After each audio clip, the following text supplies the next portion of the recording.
韩国人的春联怎么是白色的？有一个地狱笑话是这么解释的：话说明朝初年，朝鲜派使节来朝拜上邦，顺便学习先进中原文化。正好春节时候，朝鲜使者就问你们春节是怎么过的。太监回话道：皇上很忙，这种小问题没空搭理你，你们去街上看看那些朝廷大员们是怎么做的，照着学就好。朝鲜使者就去了。多年后，朝鲜再派使者进京，献上春节图一张展示学习成果。朱元璋一看，朝鲜人家全都贴白纸条，吃了一惊，说谁教他们这么贴春联的？小太监说，上次他们上街自己从官员家大门学的，那时陛下你很忙，没空教他们。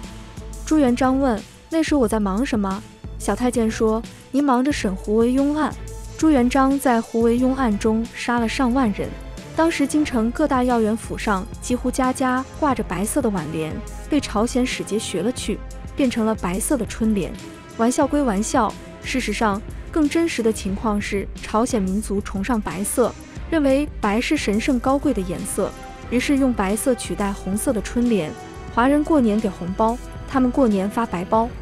然而近年来，春节一词却陷入不小的争议。原来是韩国出于文化立国的国策，在全世界范围输出韩式春节，甚至拉上越南等国，否定 Chinese New Year 中国新年的说法，用 Lunar New Year 阴历新年取而代之，借此弱化这一节日的中华文化底蕴，甚至让人以为春节是他们韩国原创的节日。韩国孜孜不倦抢春节创始国名号，然而事实上在20世纪，韩国有整整100年没有过春节。春节为什么在韩国遭到废除，又为什么恢复呢？年俗的产生与历法有着密不可分的关系。目前世上通用的历法主要分为太阳历、太阴历及阴阳合历3种。我们古代使用的农历是阴阳合历加上24节气划分全年的时间，而当下通用的公历则是阳历的一种。阳历以太阳为参照点，将地球绕太阳公转一周的时间定为1年，全年长度在365天左右。阴阳合历以地球绕太阳公转为标准划定年的长度，月份和日期划定则依靠月亮。早在上古时期，人们就有在岁首祭祀的传统，到秦汉时期出现了饮酒拜年等习俗，12生肖文化也在东汉时定型。随着帝国版图的扩张，年节习俗从中原腹地向四周传播。那韩国是什么时候受到华夏文明的影响的呢？时间远比你想象的要早得多。早在公元前1120年，商纣王的叔父箕子逃到朝鲜半岛，在那里建立了一个半岛史上第一个奴隶制政权箕子朝鲜。将近1000年后，箕子朝鲜被战国7雄之一的燕国吞并，随后燕国又被秦国吞并。公元前1世纪，朝鲜半岛北部被纳入华夏版图，属于中原地区的历法和年节习俗随之传入。在此后的几个世纪中，朝鲜半岛不断接受汉文化。朝鲜半岛南部出现了新罗、百济、高丽等国，史称朝鲜的三国时代。到7世纪中叶，新罗成功抱上大唐帝国的大腿，在唐朝大军的协助下击败其他2国，成了朝鲜半岛历史上第一个统一王朝。作为大唐王朝的藩属，新罗自然要紧紧抱住爸爸的大腿，生怕落下一步。新罗除了像唐朝一样过春节，还发展出了一些本土化习俗，比如弹家椰琴、吹洞箫，男女老少纵情歌舞、压跳板、拔河等。朝鲜民族上白，我们常见的红色春联到了韩国就变成了白色。除了朝鲜半岛，中国历法也被遣唐使带回日本，农历新年这一节庆也漂洋过海来到日本。伴随着大唐盛世远扬的荣光，农历新年成了东亚地区的统一节日。新罗之后，朝鲜半岛上又先后出现高丽、李氏朝鲜2个政权，他们无一例外都以学习华夏文明作为立国根本，将自己看作小中华。15世纪后，李氏朝鲜为了拉近和明朝的关系，每逢农历新年，朝鲜国王会向明朝奉上言辞恭敬的贺表，国王本人也会参与到宗祠祭祀等各种活动中，如正朝祭和别查礼。朝鲜还尝试以中国历法为蓝本编定本国历法，如李氏朝鲜编定的实宪历。东亚各国尚在万国衣冠拜冕旒之时，西欧各国则在15世纪拉开了殖民与大航海时代的大幕。面对时代巨变的滔天大浪，中日韩三国的应对各不相同。中国迟迟未能放下天朝上国的尊严，在近代化的道路上步履蹒跚。朝鲜也未能发挥传销好掉头的优势，甚至比宗主国更加顽固和僵化，依然坚持闭关锁国，希望借此将列强拒之门外。唯独日本发生了质变，下级武士联合维新派，推翻了统治日本近800年的武士政权，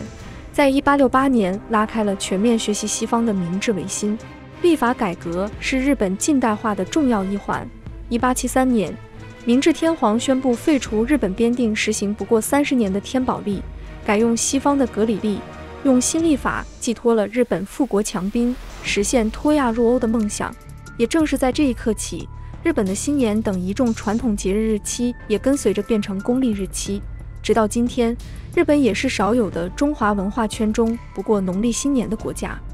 那朝鲜废除农历新年也是和日本一样的原因吗？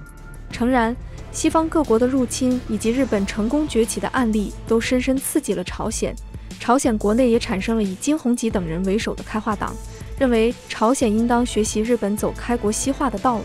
抛弃原有的农业历法。但朝鲜这次废除春节的努力并没有成功，这是为什么呢？农历之所以叫农历，因为它是农业生产最好的指导书，以农民占主体的李氏朝鲜的经济基础依然是农业，农民们当然要求继续奉行农历，不然他们以后还怎么种地？不过韩国想继续过春节，日本可不同意。随着国力增强，日本随之开始侵略中国和朝鲜半岛。1895年，积蓄已久的日本在甲午战争中击败清朝，从清朝手中接过李氏朝鲜的卖身契，成了朝鲜半岛的新主人。作为革除中华文化、发扬日本文化的一环，历法改革必不可少。也就是在这一年，朝鲜废除了农历，全面改用西方的公历。此前，朝鲜人将农历新年称为元日、元正等，改行公历后，农历新年名称变为旧正，与之相对的是公历新年新正。改用阳历虽然遭到朝鲜一众官员儒生的反对，但随着日本1905年击败俄国，将朝鲜半岛、中国东北南部纳入势力范围，对韩国的控制也逐渐加深。这一年，日本在韩国设置统监府，负责管理朝鲜一切事务。所谓的朝鲜君主和内阁彻底变成了日本的提线木偶。1905年，朝鲜内阁大臣李完用向国王呈请，建议只在元旦举行仪式，并废除农历新年。纯宗国王高宗之子接受了建议，废除了农历新年期间举行的王室礼仪。日本推动朝鲜改革的目的并不是想让朝鲜富强，而是为彻底吞并朝鲜半岛做准备。1910年，日本逼迫朝鲜签订日韩合并条约，2000余万朝鲜人沦为亡国奴。自此，日本天皇生辰等日期成为朝鲜官方节日，朝鲜传统的农历节庆地位被拉低。日本的最终目的是废止包括新年在内的一切农历节庆，加深对朝鲜人的同化。在官方的大力推进下，农历新年变成了非法节日，只有坚守传统文化的韩国人在偏远的乡村偷偷庆祝春节，主要城镇中已难觅农历新年的烟火气。春节这一在朝鲜半岛上延续1000年的习俗，终于渐渐没了踪迹。既然韩国的春节是在日本人的高压统治下被废除的，那么日本人走后，韩国人的春节回来了吗？1945年，日本战败投降，朝鲜半岛却依然不是韩国人的半岛。以北纬38度线为界，美苏分别扶持了韩国和朝鲜2个独立政权。这个小小的半岛从此成为美苏争霸的重要战场。此前，代管韩国的美国军政厅颁布条例，规定了元旦、独立日、圣诞节等10个官方节日，其中仅有秋收节一个农历节日。之所以保留这个节日，是因为美国人把秋收节理解成与美国感恩节同类的节日，希望把秋收节改造成韩式感恩节。这个时候，韩国第一任总统李承晚站出来表示拥护美国的一切决定，不仅没有恢复农历新年，还大力整改农村偷偷过新年的恶习，指责这是双重过岁，也就是1年过2次新年，属实浪费资源。从李承晚到后来搞独裁的朴正熙，都有一个共识，那就是韩国必须全盘西化，废除农历新年。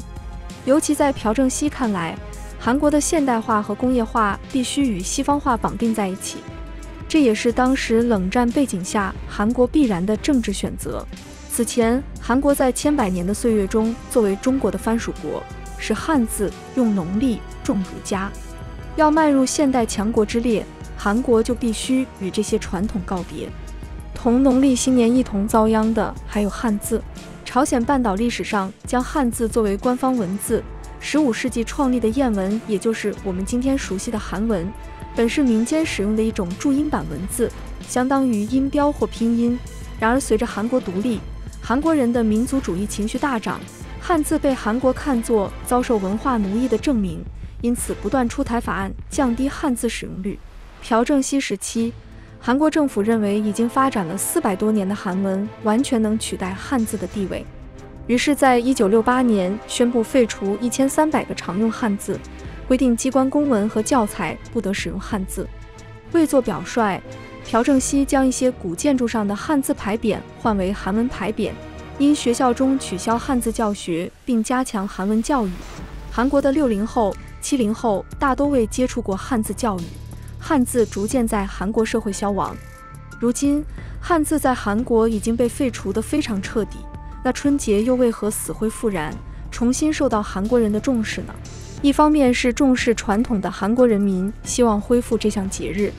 另一方面就涉及韩国高层的政治斗争了。由于朴正熙政府是废除农历新年的拥趸，于是恢复春节就成了反对党对抗朴正熙的政治武器。反对党们借民间舆论，不断提出恢复农历新年官方节日地位的提案。与此同时，在韩国民间，大量民族主义者也将恢复农历新年看作去殖民化的重要举措。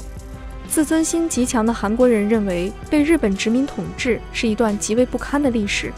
恢复被日本人废除的农历新年势在必行。1979年，独裁统治韩国18年的朴正熙遇刺身亡，他的死让恢复农历新年变成了可能。1980年，同样是军方出身的全斗焕夺取最高权力。起初，全斗焕坚持朴正熙时期禁过春节的政策，但看到民间反对声高涨，外加韩国经济腾飞，此时急需传统文化增强韩国人的民族自信心和归属感。韩国政府于是逐步放宽了禁令，民众拜年、贴春联的习俗不再被禁止。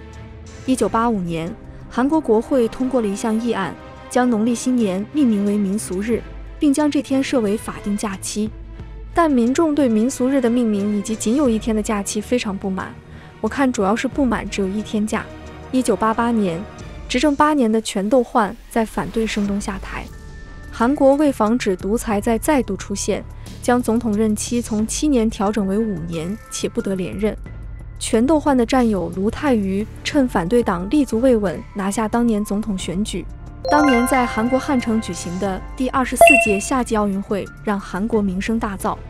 韩国试图借此打造文化大国形象，而传统文化就是其中重要抓手。于是在1989年，在时任总统卢泰愚的推动下，韩国政府批准将民俗日改回旧称，假期则延长至3天。